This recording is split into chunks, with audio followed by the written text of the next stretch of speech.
Hello, can you hear me?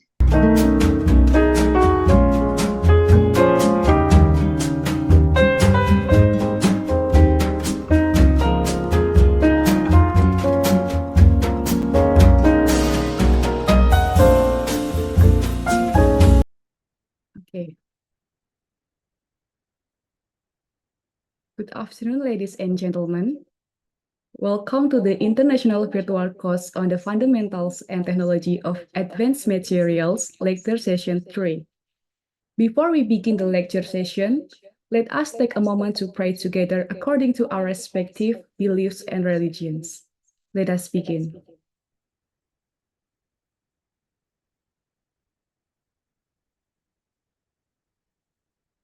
Thank you. Ladies and gentlemen, we would like to take some Zoom photo to capture this moment today. So could you please turn on your cameras?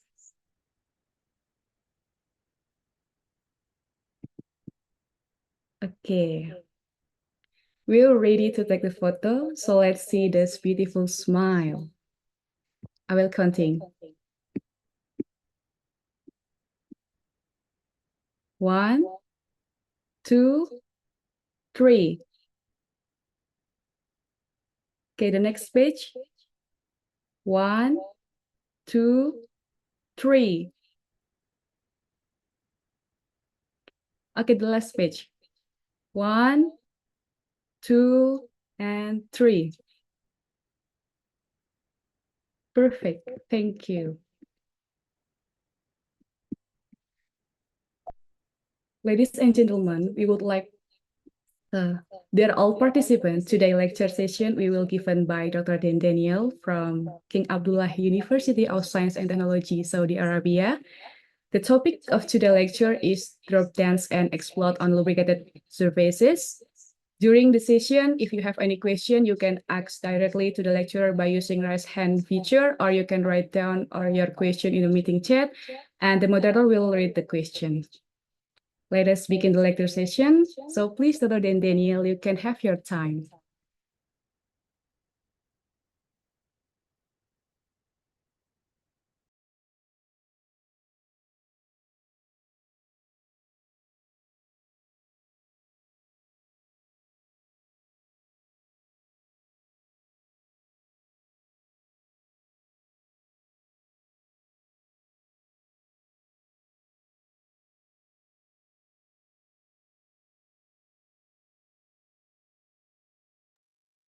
Dr. Dan Daniel, can you hear me?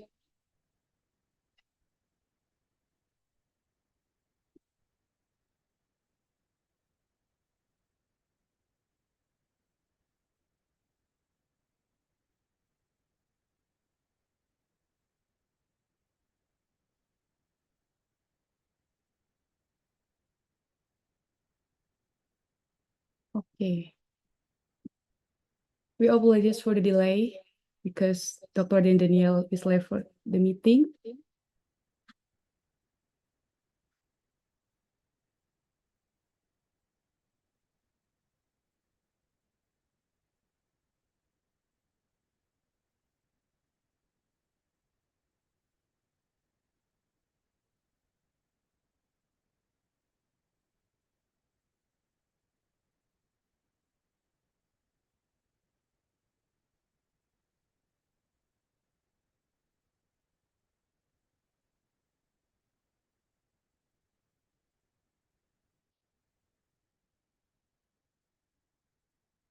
Recording in progress.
Okay. Dr. Daniel, can you hear me?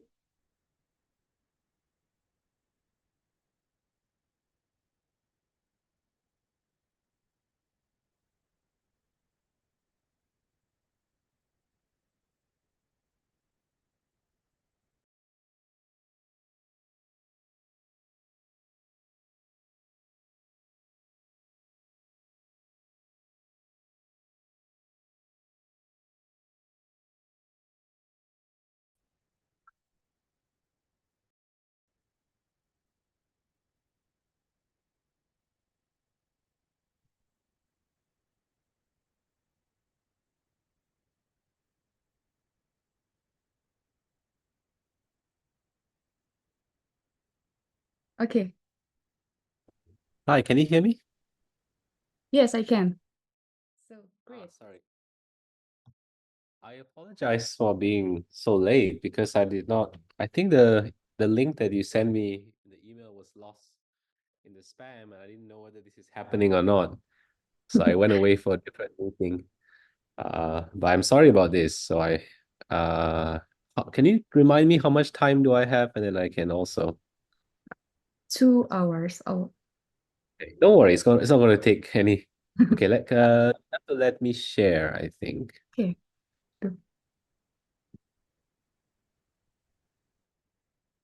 Okay, let me see. Yeah, you're seeing my screen? Can you see my screen? Uh, Or okay. no? Or no? Yes, you can. Okay, good. So thank you everyone for coming. Again, I apologize so late because I did not receive a link. I was not sure whether this is happening, so I went away for a different meeting. Okay. So today I'm going to talk about actually two different stories about how drops can dance and how they can explode. So I have two videos right here to show you what I'm trying to do. So on the left hand side, you see little dots. So these are small little drops that are condensing on surfaces, but you see suddenly it starts moving. So it looks like almost like I call this a serpentine-like motion because it moves like a snake. So you can see it goes around and around. And this happens by just condensation. The next story that I want to talk about is the opposite. What happens when drops evaporate? It turns out that there is let me close this yep, so you can see it. Whereas on the right hand side, you will see that when drops evaporate, let me play this movie again. Oops. Yeah.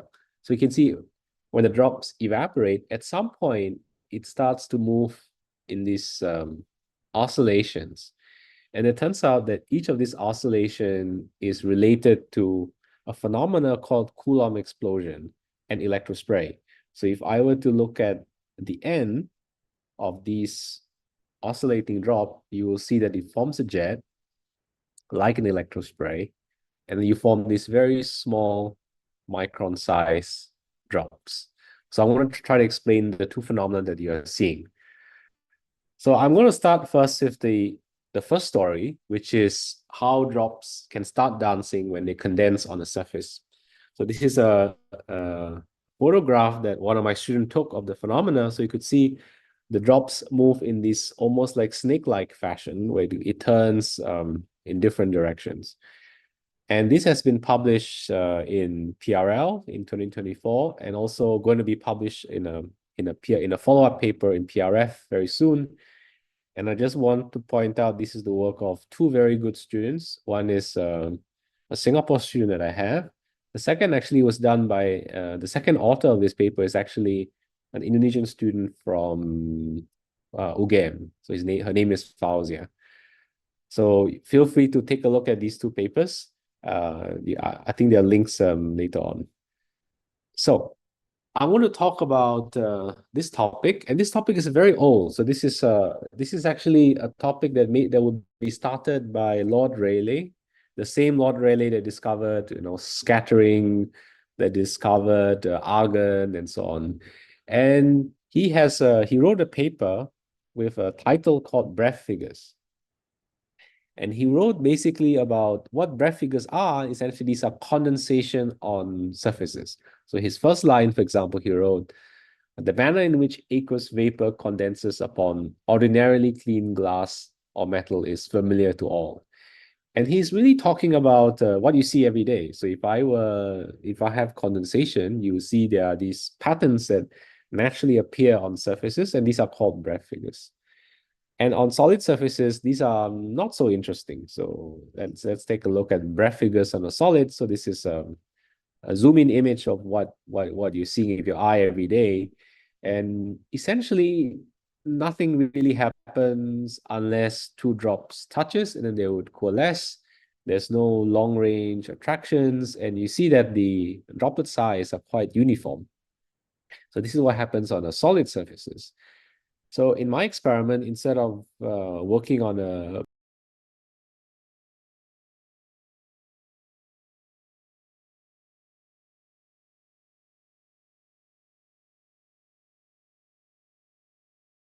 bottom, let me see if I can get the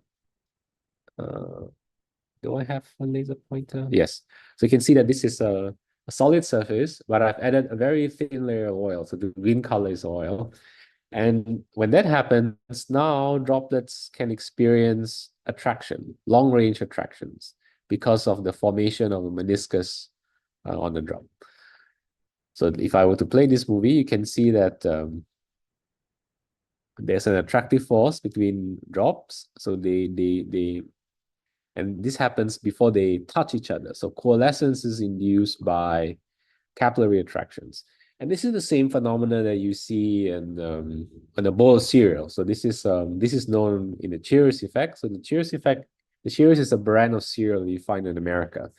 And you can see that the cereal in a bowl tends to clump each other. And this is because for the same reason. And what is also interesting is that as the drops less of each other, you can see that now there's a very non-uniform drop distributions. They're very big drops, but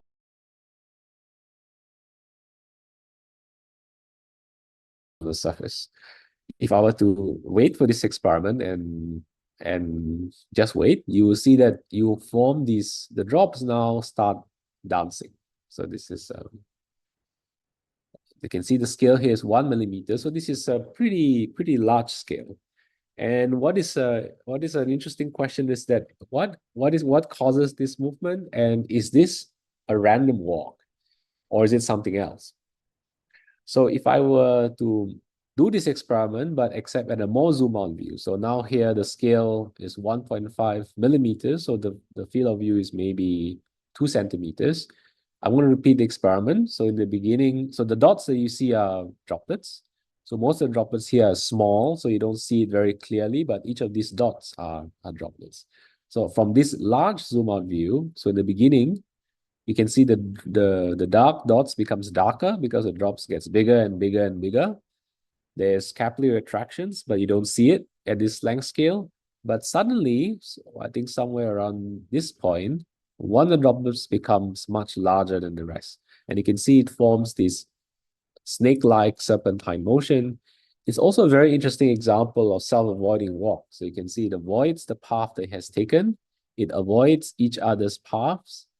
And you can see soon there'll be another one of these. And I want to remind you, all I've done is I've just cooled the surface and let things evaporate. So this is the side view. You can see the serpentine motion again.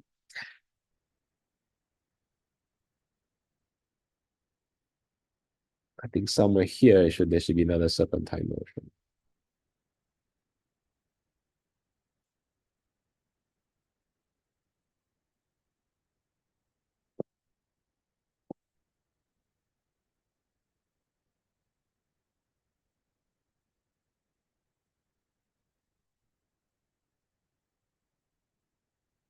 And if you're a slightly older person, you would remember that there's a game in called Snake, where the objective is to grow in size, but at the same time also avoid each other. So this is a very similar phenomenon. And the basic idea is that the reason why they do this is that I think I'm trying to show in this schematic is that the big droplets are attracted to the small droplets, and that's why they look like it's self-avoiding. So it's always trying to eat up the small droplets and grow in size. So this is an example of essentially conversion of interfacial energy to kinetic energy for the drops. If I were to look at these dancing drops at an even later time, so this is again the same experiment, just maybe 1 hour, 2 hours later, you see that you have the serpentine motion, but at many different length scales. So you have these big drops that just perform serpentine motions. If you look carefully, there are all these small little drops, they're doing the same thing. So this is a classic example of what in physics we call self-similarity. Meaning if I were to look at these drops at different length scales, they look roughly the same. It's a little bit like a piece of a snowflake. If I were to zoom into a snowflake, it still looks exactly the same. So this has a very similar characteristics, the breath figures on these lubricated surfaces. What is also interesting is I wait a little bit longer, you will start to see a very interesting transition from snake-like motion to circles. So here's a scale bar here is 2 millimeters ago. So again, this is a very big field of view. These drops on the left-hand side is doing the same thing as before, which is the serpentine-like self-similar motions. But on here, you start to see circular motions. And if I were to zoom into these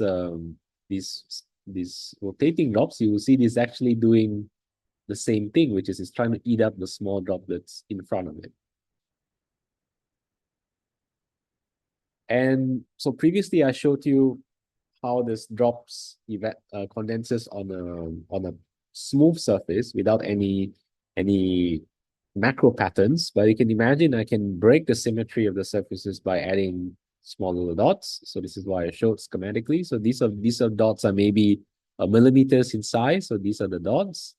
And you can see now the drops are now attracted to these little dots. So now you change the characteristic of the breath pattern. Instead of doing serpentine motions, you can see that when the drop condenses, it tends to be attracted to these raised dots. So this is an example of symmetry breaking in this phenomenon.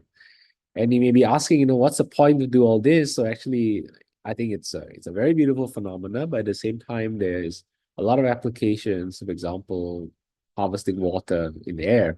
So to demonstrate this, so this is actually an unpublished work that we did recently in Saudi Arabia. So what you're looking at is how to apply this phenomena to harvest water. So it's now placed, so this is the same surface that I described. So let me start from step by step. So there are many different components to this device, but the objective of this device is to try to collect water from the air. And to get it to work, you need to first have a way to cool down the surface without any electricity. So the way we do it is to use essentially a thermal emitter. There maybe one way to understand at this level is that this is like a black body radiation. So it would radiate at many different wavelength, but you want to engineer the surface so that they would radiate at infrared to cool down the surface. So that's what we've done. So this is the first part. So it will radiate IR, and then that will cool down the surface, and then we use 2 mirrors to direct the IR to the sky. When you do this, the surface or the temperature of the surface will drop, and the temperature drop can be very significant. So it may be 35 degrees outside, but the surface may be around 27, 28 degrees. So you can easily get maybe 8 to 9 degrees of temperature drop by just radiating IR to the sky. And when you do this, you're going to start to condense on the lubricated surface because of the Cheers effect that I described.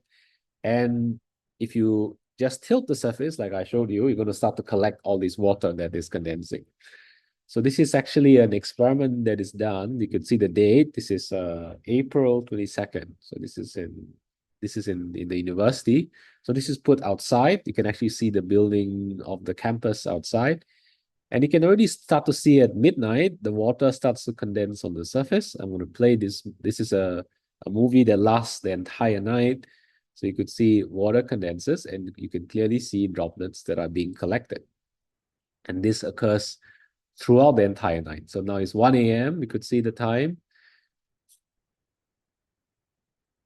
And this is done without any electricity, to remind you. This is just radiative cooled, and then you get condensation and you collect the water. So it's now 4 a.m. Soon it's going to be bright. So maybe around 6 a.m. the sun is going to start to rise. So you can see now the sunlight, and you can see that even if some amount of sunlight, it's still being able to collect water. And some of the things that we are trying to do right now is try to figure out how to get more water using this kind of ideas. So you're very welcome to look at a video that we made on this topic. So this recently won an award in American Physical Society. If you just go to YouTube and you can type this search, which is emergent collective motion of condensate drops, you should be able to find it. And I think I've distributed the slides also, so you can take a look at it in your free time. So the next thing I want to talk about is actually the opposite of all that I've discussed. So previously I talked about how drops condenses on the surface. Now I want to talk about what happened when drops evaporate on the surface. It turns out that when drops evaporate, it starts to do these oscillations that I showed you. And then and this is actually related to another thing, which is another phenomena, which is called electrospray. So what electrospray is so this is a very well-known technology. Electrospray is a useful technology to do. For example, if you look at how people are able to paint the car, like why is the smooth the paint in the car is very smooth, is they charge up the drops. So they would charge up the paint, and then the paint will actually spread out, and that's how you get a smooth paint. And the electrospray is very useful because you can do other things. So for example, it's very useful to create ions for mass spec, and it also used to create sort of surface coating. So so this is actually if you apply a very high voltage, you can see that it will form this electrospinning process. So the process of electrospray looks something like this. So typically you have water or some conductive surface or liquid. So this is water. This is actually a metal needle. And what you need to do is you need to apply a very high voltage, typically 10 kilovolts. If you apply 10 kilovolts, you will form the water, because it will experience very high electrostatic stresses, will form a Taylor cone like this. And at the end of the Taylor cone, you're gonna have a breakup into droplets. And because the drops are charged, they are usually positively charged, they'll repel one another, and that's why they will form these, they will fan out like this. And this is useful, as I said, for example, if you have a paint, your surface will be here, and then the paint will be evenly distributed because the paint drops are charged and they would repel each other. So when we are doing the experiment, the first thing we wanted to do is we wanted to see whether we can achieve electrospray in a single water drop, and whether we can do it without any external electric field with very simple setup. So this is what we wanted to do. This is the task that we set ourselves, and it turns out that this is remarkably easy. So what you do is that you take a piece of pipette, you deposit a drop of water, and it turns out that when you do simple pipetting, this is just a simple plastic pipette that you see every day, you form a very small amount of charge in the drop, typically in the order of positively charged, typically in the order of 50 picocoulomb. So a drop that you see every day are almost always charged. It's just that you don't think about it very much. And if I were to deposit this drop on the same surface, that means a solid surface, in this case a plastic, with a very thin layer of oil, what you've done is that you've reduced the friction on the drop. So the drop is free to move, and then you let it evaporate. And what happens when you evaporate is that the charge is going to be concentrated on the drop. And at some point, the drop will actually reaches the same high voltage that you see in electrospray, about 10 kilovolts. And when that happens, you're going to see electrospray. And this is what I'm depicting here. So this is the experiment. So the scale bar here is 250 microns. So the drop is actually this one. You will see, ignore these shadings, not very important. But the important part is, look, if you look at this one, this is the water drop. And I will let it evaporate. So you can see the first 20 minutes is pretty boring. The drops are spherical. Nothing happens. But somewhere around maybe 25, 26 mark, you can start to see the first oscillations. This is roughly maybe 2 or 3 times faster than real speed, but it's not much faster. So you can see that these oscillations happens for a very long time. So this is 10 minutes later, the drops has become smaller, but you can still see the oscillations. And if you look carefully, maybe on this corner, you may start to see the small little micro droplets that are being ejected out. I think somewhere here. I'll have a better images later on, so don't worry about it. So another 10 minutes later, it's become smaller, but again, you will see the same oscillations and the same ejections of micro droplets, maybe somewhere here. Okay, so to understand what is happening, I'm going to repeat the same movie that I showed you just now, a small snippet. So you can see the drop would elongate into this oval shape simply because of Coulomb charges. And if I were to zoom in the small little corner using a high-speed camera, you will see that it forms a Taylor cone, just like an electrospray. So this is now done at very high speed. So you can see this is microsecond, so 1 millionth of a second. And you could see that within this very fast length scale, it actually forms a Taylor cone and it forms a jet. If I were to zoom in again, you can see this is the formation of Taylor cone, and you will see the formation of very, very small droplets. This is 40 microns, so this is maybe 1 or 2 microns. And this is happening within, we can see, 300 microseconds. So this is a zoom out view of the whole event. So you could see the eject. So these are the micro droplets that is ejected from the mother drop.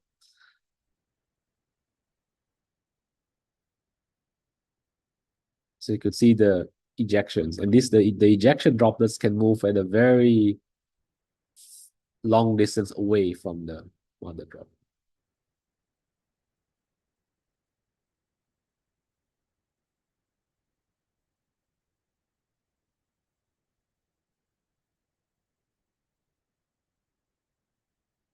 And all this is happening without any external electric field. So it's just due to evaporation, and you build up the charges inside the drop. So this is another high-speed snapshot of the event. So you could see when the drop becomes elongated, it forms a Taylor cone, which we capture using a high speed. So if you don't do a high speed, you don't actually see the formation of Taylor cone. You only see the elongation of the drop, so it becomes oval shape. But if you do a snapshot of this oval shape, it actually forms a Taylor cone, and then it would start to spray small but highly charged drops. And if you think about the whole experiment that I discussed, this is very interesting because they span many large length and time scales. So for example, when you think about the whole condensation evaporation process, it takes maybe 40 minutes, and each of these oscillations happens in the order of a few seconds, but the ejection of the micro droplets happens in the order of 1 microseconds. And of course, the length scales also very varying. So the drop is maybe a millimeters in size, but each of these smaller drops is in the order of 2 microns. So this is a highly multi-length scale and multi-time scale event. Another interesting thing is that these electrosprays are highly periodic. So this is taken from the same movie that I showed you for the the evaporations. So what I've done is I've tracked the shape of the drop.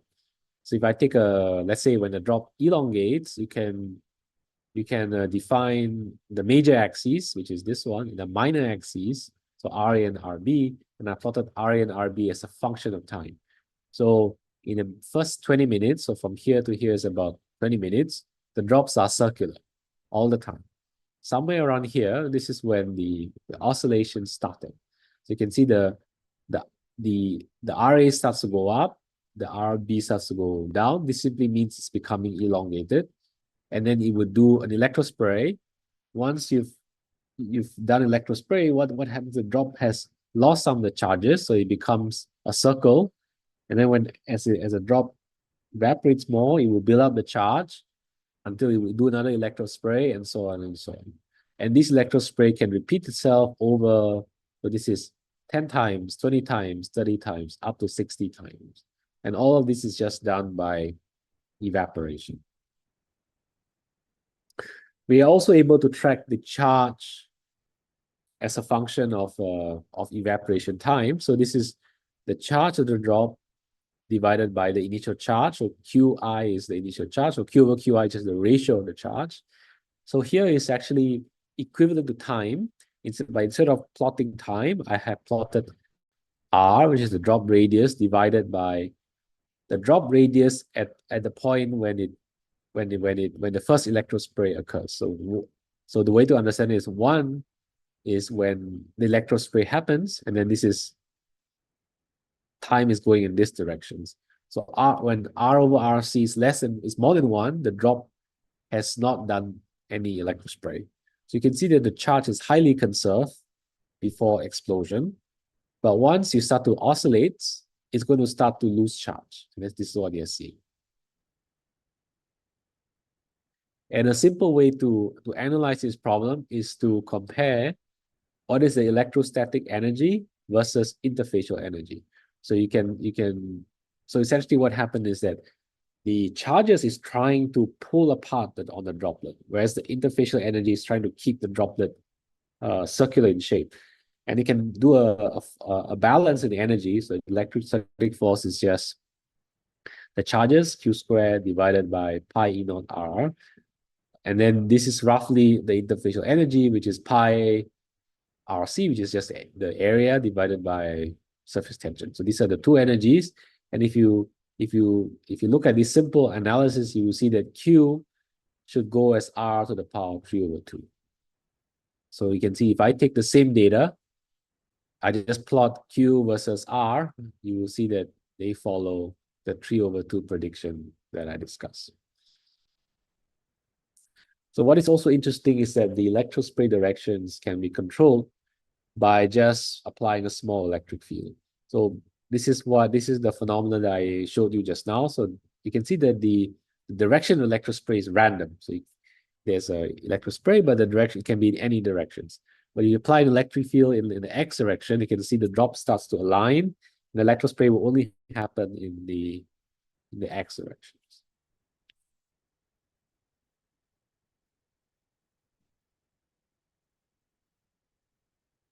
So you can do a statistics of the direction of electrospray. So if you have no electric field, electrospray can happen in any directions randomly. But if you apply a small electric field in the order of 2000 volt per meters, you can see that the electrojetting is now aligned in the X and minus X directions. And this is very useful. For example, if you want to spray in a particular directions for applications. So to summarize, I showed you this very interesting electrospray in a drop system without any electric field, and this can be done with really quite widely available material. You can just use a piece of plastic as a base. You can take a silicone oil as a lubricant, and then just do water drops. And you can also tune the electrospray directions. And this is useful for applications. And one of the ideas that we have is actually to use this for microscopic and nanoscopic materials fabrications. Let me show you what I meant by this. So previously, I've shown you electrospray done using pure water, so pure DI water without anything to it, it turns out that this phenomenon is very general. So you can see this even if you start to add things into the drop. So for example, if I add ions and you let the same phenomenon happens, at the end of the day, you're going to get small little crystals. If you recall, the size of these drops is a few micron. So at the end of the day, you're going to see small crystals in the order of a few micron. And it's very useful to be able to make small little crystals because, in fact, one of the goal in drug delivery is to create the drugs in nanocrystals form to increase the absorptions into the body. So this is one example of why you want to form nanocrystals. If I were to, instead of using ions, of course, I can add other things. So I can add colloids. So if I add colloids, at the end of the day, I want to get a colloidal crystals, and you can use this, for example, for structural colors. Another thing that you can do is if you add polymers inside the water drop, when it ejects, eventually you're going to form a hydrogel, and the hydrogel can be useful for other things. So for example, like cell culture. To show that this is possible, we've tried to do ions because it's easy to do. So what we've done is that we've added just salt, NaCl, into the water. So this is the picture of the whole of the surface at the end of the whole experiment. So the dashed line is the size of the drop in the beginning. You can see it has when it evaporates, it leaves behind a residue here. So this is the residue from the mother drop. But you can see far away from the surface, maybe about millimeters away, you can see there are small little dots. And these are the salt crystals that's being ejected from the mother drop because of the electrospray. If I were to zoom in, you could see, so C and D is actually here, C and D is here, B is actually the crystals left behind from the mother drop. But this is not so interesting. So this is just to show you that this is a crystal. You can see the cubic facets of the crystal.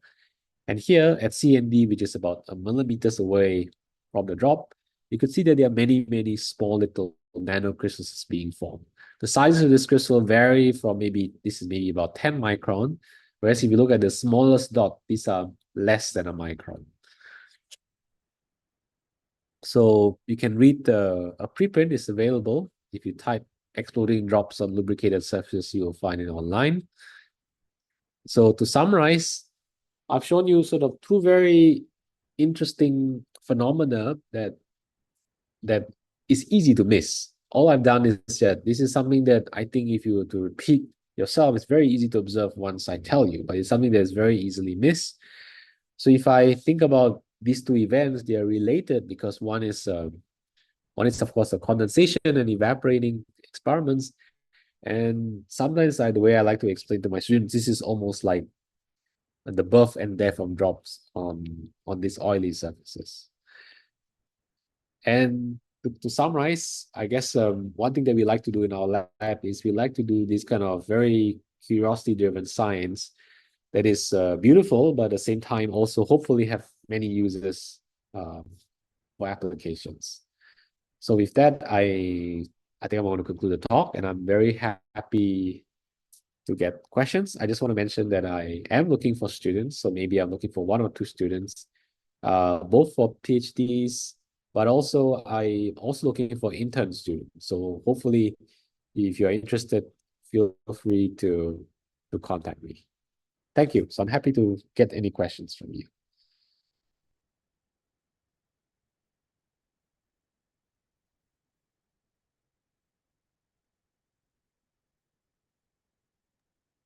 Okay. Thank you very much to Dr. Daniel for your interesting lecture. Does anyone have any question for the lecture regarding this session?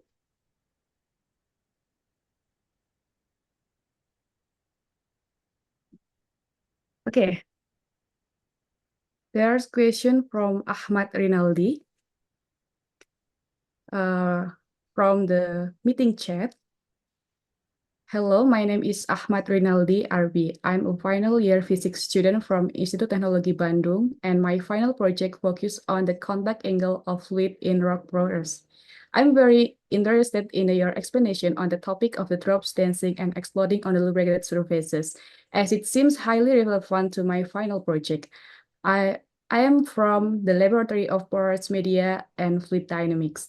I'm particularly curious about the role of the lubricant layer in the DES phenomena. Specifically, I wonder how the thickness of the lubricant layer influences the stability and movement of the droplets. Could you delve into the mechanism by which varying lubricant thickness affect a droplet dynamics? Additionally, are there optimal thickness range that enhance or hinder the dancing and the exploding behavior of the droplets? Thank you. This question from Ahmad Rinaldi RB, Mr. Thank you for the questions. So the basic phenomena turns out to be very insensitive to the thickness of the lubricant. Of course, you cannot have it very thick. You cannot have, because this is the concept is that this is a very thin film, so that it cannot be, for example, bigger than a drop. The drop is only a millimeter. So if you add liters of oil, it's essentially a bath rather than a surface. So we don't want that. But otherwise, so the phenomena can be seen whether the thickness is half a micron or 10 micron or 20 micron. Roughly, you will see the same phenomena. There'll be some minor differences. So for example, we found that if you have thicker, so if I were to look at the electrospray, so this is just one example of one things you can do is that if you look at the size of the ejected micro droplets, these are affected by the thickness. So if I'm not mistaken, if I do a thicker lubricant, you tend to form bigger ejector. But the basic phenomena are very insensitive to the thickness of the lubricant oils.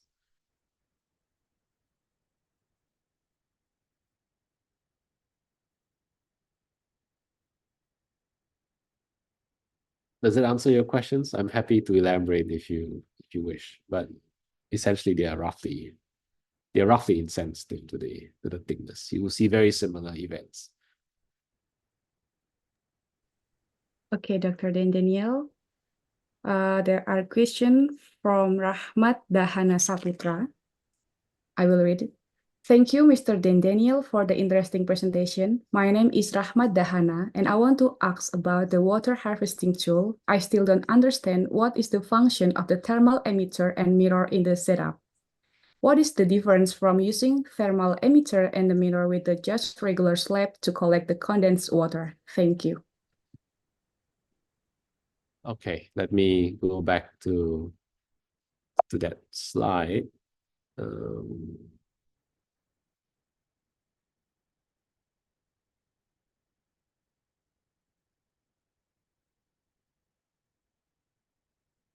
No, I think it's no, it's front. This one. So before, maybe it's important to understand why.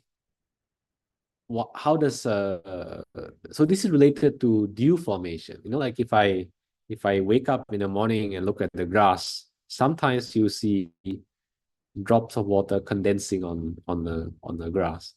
The question is why? How does it condenses when the temperature is so hot? And the reason is because the surface of the grass has to cool down much below the ambient temperature. So the temperature may be 25, 26, 25 degrees, but the blade of grass can easily be 4 or 5 degrees lower.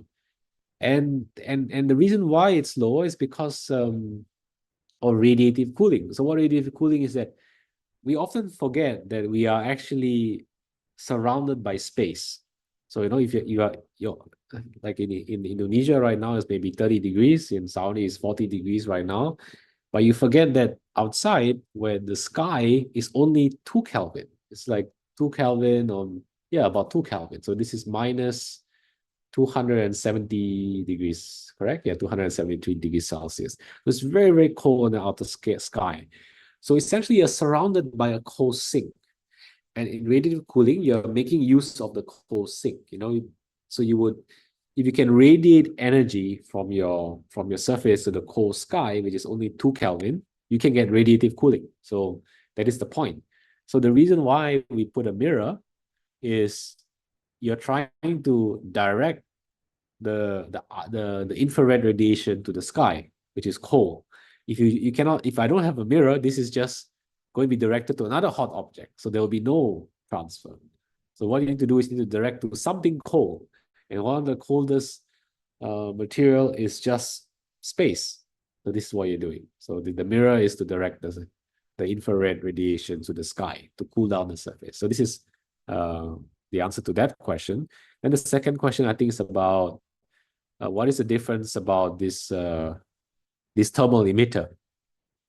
So it turns out that you have to, it's a bit complicated, but the idea is that you want to, there are certain wavelengths of light that you want, not light, certain wavelengths of radiation that you want to emit to effectively cool down the material.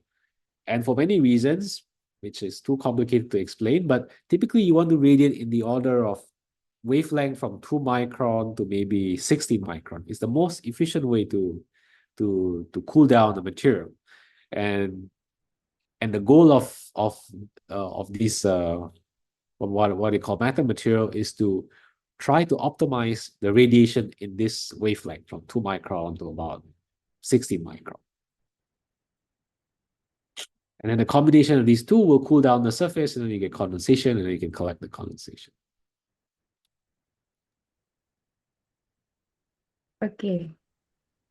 Dr. and Daniel, this is message from Ahmad Rinaldi. Thank you very much for taking the time to answer the question. I really appreciate your insight and explanation. If you are open to it, I would be very interested in discussing further questions or related topics outside of this forum. Sure. Let me know if that will be possible. Sure, From you can just arrange a time. Yeah. Okay. There's any question?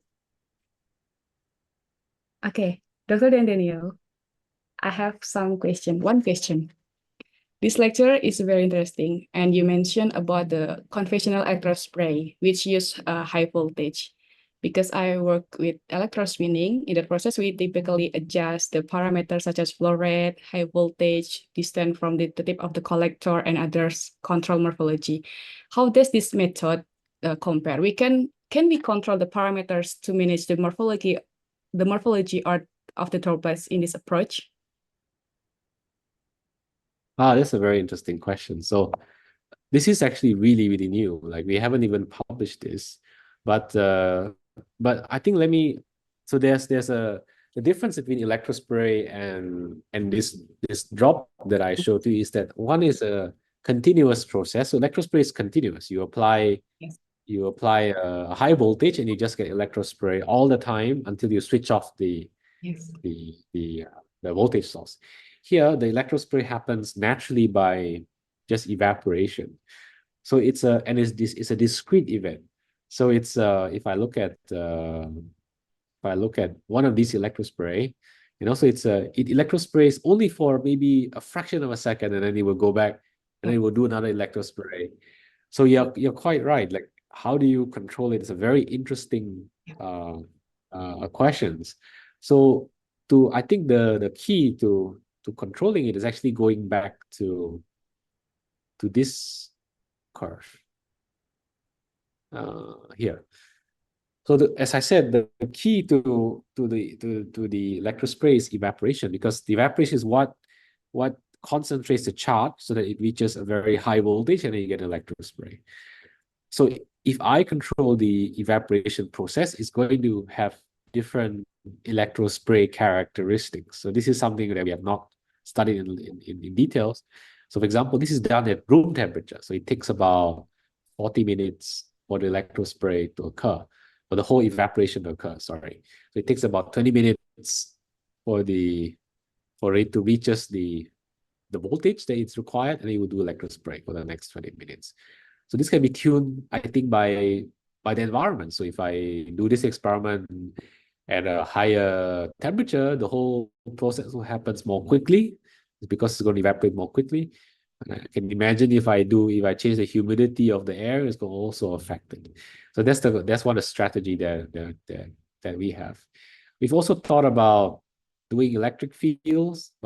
So for example, I showed previously that if you apply electric field, you could change the direction. So this is one of the things that we are looking at.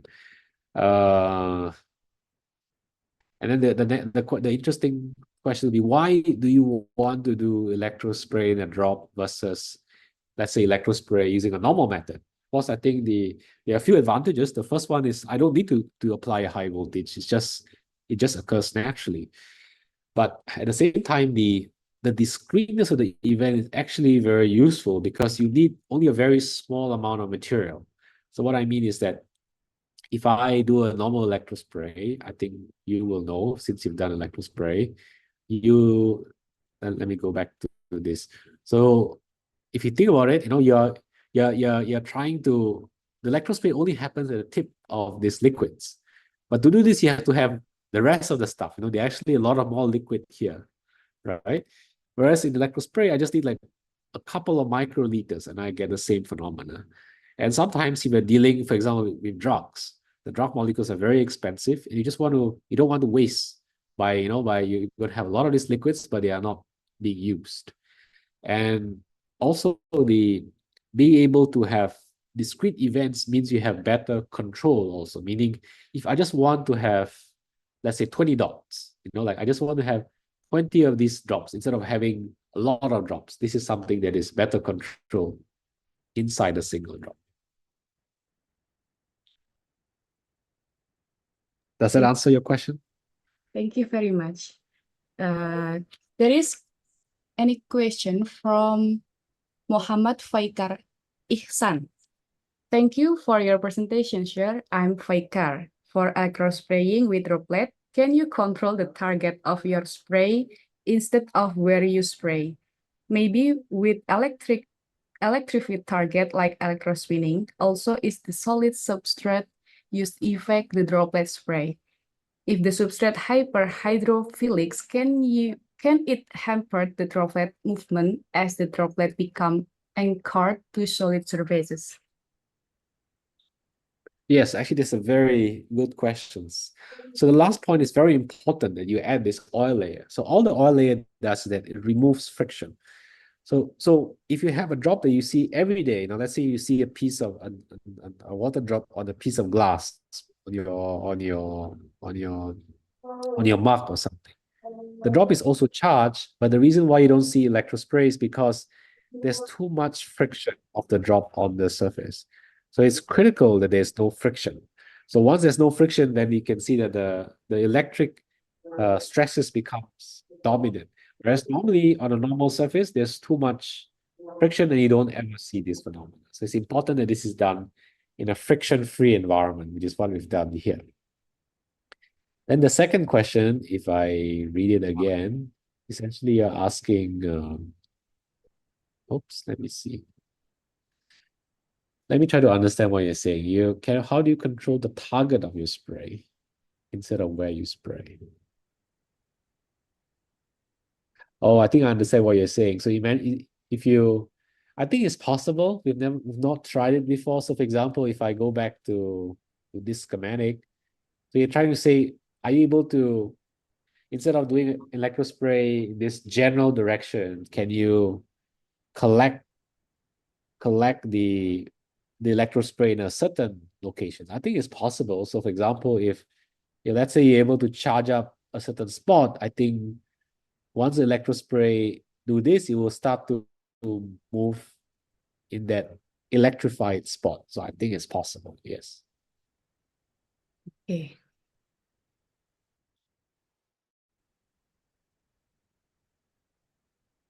Okay. Does anyone have any question for the lecturers regarding this session?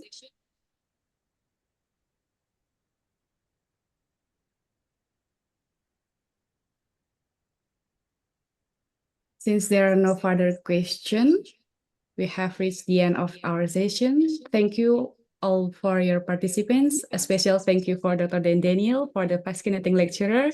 We hope that all participants have gained valuable insight and knowledge from today's session. This concludes today's lecture. We would like to remind everyone to regularly check for announcements. Please note that the next lecture session will be held on Wednesday, August 7 at 8 a.m.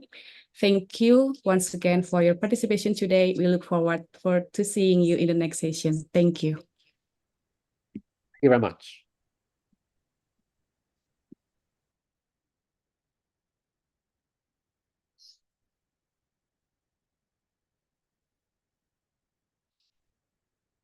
Recording stopped.